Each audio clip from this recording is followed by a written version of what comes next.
Hello friends, welcome to my channel Overnight IELTS Success. I am Nisarg. So in our previous video we have talked about how to apply spouse visa and our misconceptions regarding spouse visa application. Also we started our discussion with the documents required for spouse visa.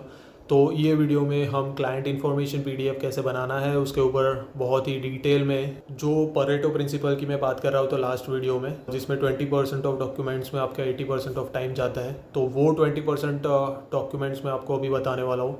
Now the first and foremost document जो आपका रहेगा वो है property valuation report.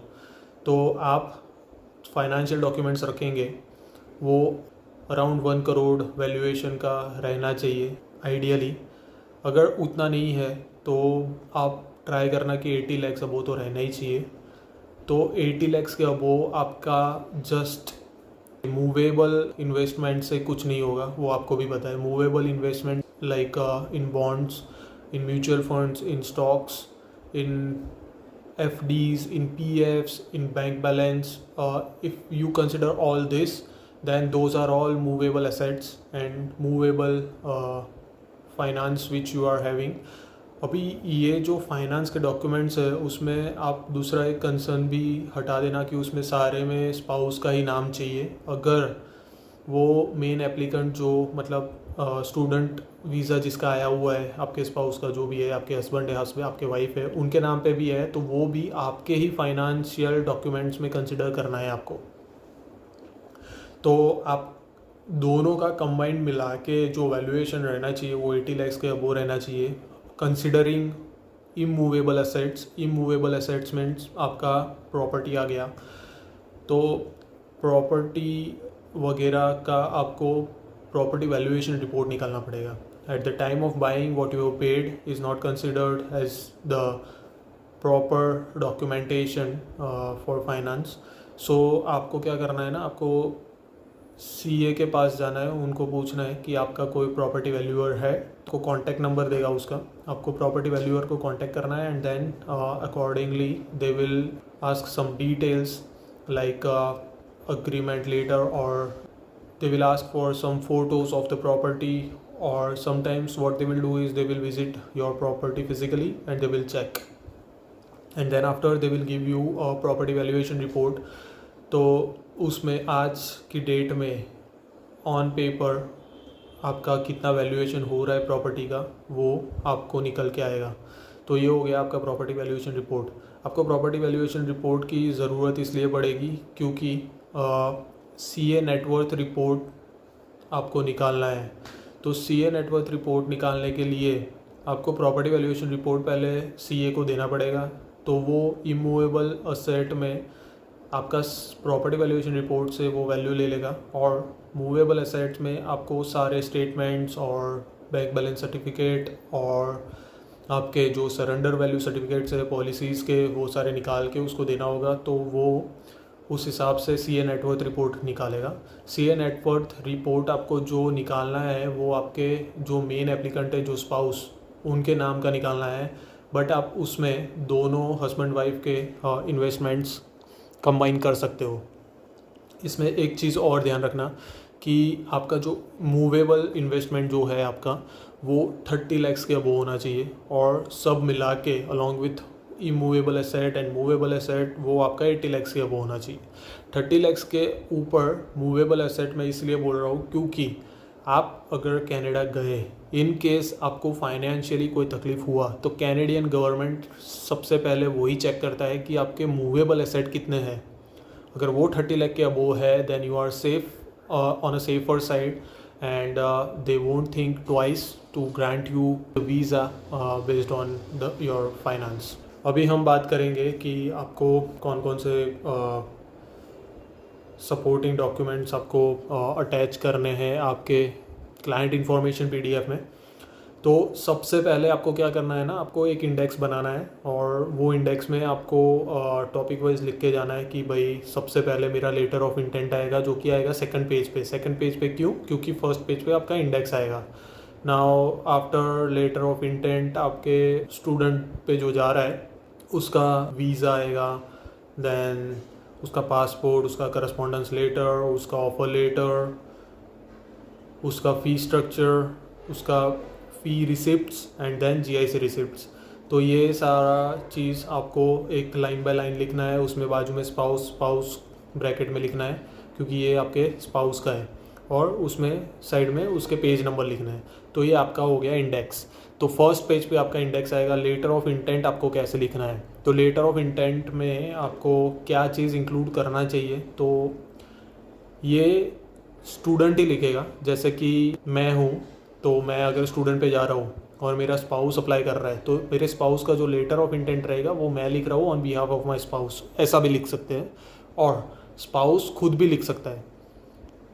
तो इसमें आप कोई tension मत लेना कि अगर आपके स्पाउस नहीं लिख पाते हैं और आपको लिखना है तो आप भी लिख सकते हो।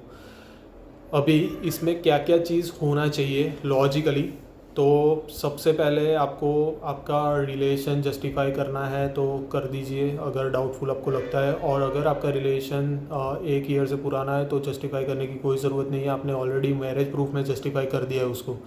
नाउ इसमें आपको लिखना है कि आपका जो स्पाउस है वो उधर क्यों आना चाहता है। आपको थोड़ा इमोशनली कनेक्ट करना पड़ेगा कि भाई हम लोग इतने साल से साथ रहे और अभी अचानक मतलब थोड़ा दूर रहना पड़ रहा है, तो मतलब दूर रहना हम नहीं चाहते। अगर हम साथ रहेंगे तो कनाडा का कल्चर भी हम एंजॉय करेंगे साथ में।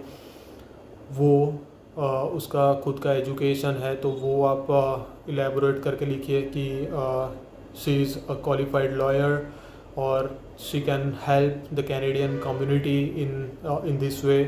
तो आपको वो पूरा एक पैराग्राफ लिखना है कि कैनेडियन कम्युनिटी को अगर आपका स्पाउस उधर आएगा तो क्या फ़र्क पड़ेगा।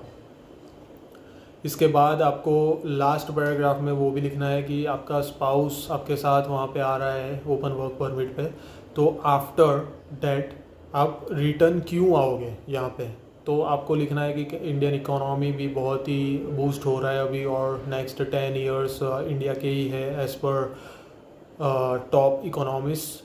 तो सारे फेवरेबल कंडीशन देखते हुए यहाँ पे MNC में जॉब्स भी ज़्यादा है। तो आफ्टर ग्रेजुएशन आपका जो स्पाउस का ग्रेजुएशन ख़त्म होगा उसके बाद आप दोनों वापस इंडिया आओगे to strengthen our Indian economy. तो आपको ये चीज़ पूरा फ्रेम करके एक पैराग्राफ में लिखना है। And finally you have to thank them for their time and consideration, and you have to conclude by writing your name और योर स्पाउस नेम।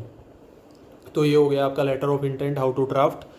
अभी आपका स्पाउस के सारे डॉक्यूमेंट्स आएंगे, then your financial documents will come. तो financial documents में सबसे पहला आपका आएगा CA net worth report. CA net worth report जब आप मेंशन करते हो इंडेक्स में तो ब्रैकेट में कैनेडियन डॉलर्स में कितना हो रहा है अमाउंट, वो आप ज़रूर मेंशन करना। और CA नेटवर्थ रिपोर्ट में भी आपके CEO को बताइए कि ये कनाडा के लिए है तो वो कैनेडियन डॉलर्स में कितना इक्विवेलेंट कैनेडियन डॉलर्स हो रहा है, तो वो भी वो मेंशन कर देगा CA नेटवर्थ रिपोर्ट में। तो आप CA नेटवर्थ रिपोर्ट सबसे पहले लगाइए। उसके बाद CA नेटवर्थ रिपोर्ट में जो जो डॉक्यूमेंट्स मतलब फाइनेंशियल डॉक्यूमेंट्स आप बताना चाहते हो वो बताइए। अगर आपको सारे बताने हैं तो सारे भी बता सकते हो, लेकिन 4 MB का PDF का लिमिटेशन है, तो ये ध्यान में रखना। अगर आप सारे नहीं बता पाते हो तो जो मेन है, जैसे कि अगर प्रॉपर्टी का वैल्यूएशन रिपोर्ट है तो वो डालिए, फिर आपका बैंक बैलेंस सर्टिफिकेट डालिए, स्पाउस का बैंक बैलेंस सर्टिफिकेट मस्ट है यहाँ पे, तो वो भूलना मत। बैंक बैलेंस सर्टिफिकेट डालना, स्टेटमेंट मत डालना, उनको स्टेटमेंट नहीं चाहिए, उनको बैंक बैलेंस सर्टिफिकेट ही चाहिए। नाउ इसमें आप अपना FDs डाल सकते हो, PFs डाल सकते हो। अगर अमाउंट बड़ा है तो ही डालिए, छोटे छोटे अमाउंट जैसे 10,000 का FD हो गया, 20,000 का FD हो गया, वो सारे यहाँ पे मत डालिए क्योंकि वो सारा आपका CA नेटवर्थ रिपोर्ट में इंक्लूड हो चुका है। And yes, in index you have to maintain just one line for financial documents। उसमें CA नेटवर्थ रिपोर्ट में आपको कैनेडियन डॉलर्स मेंशन करने हैं बाजू में ब्रैकेट में, और उसके अंदर कौन कौन से डॉक्यूमेंट्स है वो आपको लिखना है। उसके सामने आप पेज लिख सकते हो, या तो फिर पेज का रेंज लिख दीजिए कि यहाँ से यहाँ तक ये फाइनेंशियल डॉक्यूमेंट्स है, बस ख़त्म। आफ्टर डैट आपके स्पाउस के जो स्पाउस का मेन एप्लीकेंट है, मतलब जो स्पाउस वीज़ा अप्लाई कर रहा है, उसके एजुकेशन सर्टिफिकेट्स सारे डालने हैं, जैसे कि डिग्री हो गया, फिर बैचलर्स के सारे marksheets, then 12th marksheet, 10th marksheet, तो ऐसे करके ये सारे डॉक्यूमेंट्स आपको तैयार करने हैं and you have to make a single PDF of this, compress it within 4 MB। तो ये हो गया आपका क्लाइंट इंफॉर्मेशन वाला PDF। ये PDF में ही सबको सबसे ज़्यादा डाउट रहता है एंड मैंने आपको जैसे बताया प्रॉपर्टी वैल्यूएशन रिपोर्ट और CA नेटवर्थ रिपोर्ट आप पहले से बना के रखना, तो आपका प्रोसेस बहुत ही फास्ट हो जाएगा क्योंकि इसमें ही सबसे ज़्यादा टाइम लगने वाला है। तो hope you get a ton of information from my these 2 videos regarding spouse visa application and the documents which will be required in spouse visa application. So guys, if you liked my videos then please like, share and subscribe my channel and stay tuned guys for more such information. मैं जितने भी Canada related processes है उसके लिए tips and tricks आपको ऐसे ही video में देता रहूँगा। So guys stay tuned and till my next video, see you, take care, bye bye.